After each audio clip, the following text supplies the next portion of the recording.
Hello, my name is Tom Kent, aka Tom Tricks, magician and balloon artist, and I have just done the world record for the world's biggest balloon costume. This costume here is made out of roughly 350 balloons, and it took me around 10 hours to make.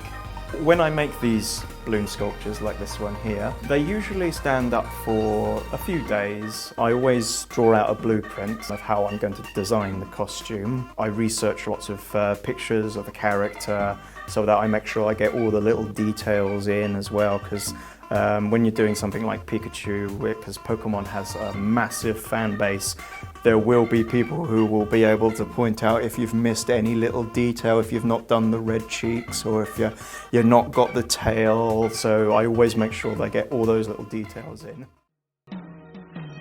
The central lesson of quantum mechanics relative to our previous understanding in classical mechanics is that the way we describe reality needs to be changed. The older description of reality that comes down to us from Newton is, tell me where all of the objects are, all of the particles, and tell me how they're moving. And that is the very definition of reality from which you can then determine how reality will change over time. Quantum mechanics says you have to give up that picture, however comfortable and intuitive it might be. What you really need to describe is, give me the probabilities for where the particles are. That's it. Give me that data, and then I can use the new equations of quantum mechanics to determine how those probabilities will change over time. Allow me to predict at any given moment the likelihood that a particle is here or there, or another particle is there or there. That's the new picture of reality. Probabilities that evolve over time. This extra stuff is the quantum eraser. Its job is to destroy any information about the path of the photons. These devices are beam splitters, just half-silvered mirrors.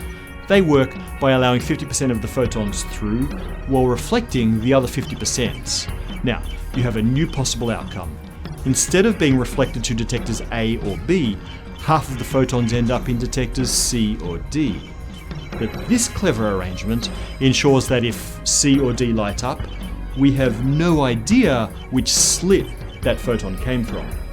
If we only look at the photons whose twins end up at detector C or D, we do see an interference pattern. It looks like the simple act of scrambling the which way information retroactively sends the message, okay, chill, the observer lost the info of which slit we went through, it's safe to have gone through both again. Are we forced to double down on the interpretation that observation of the path causes the collapse of the wave function, and that the wave function can collapse all the way back to wherever our new knowledge extends to in the past? Some sort of retroactive reality cascade? This is a pretty wild story.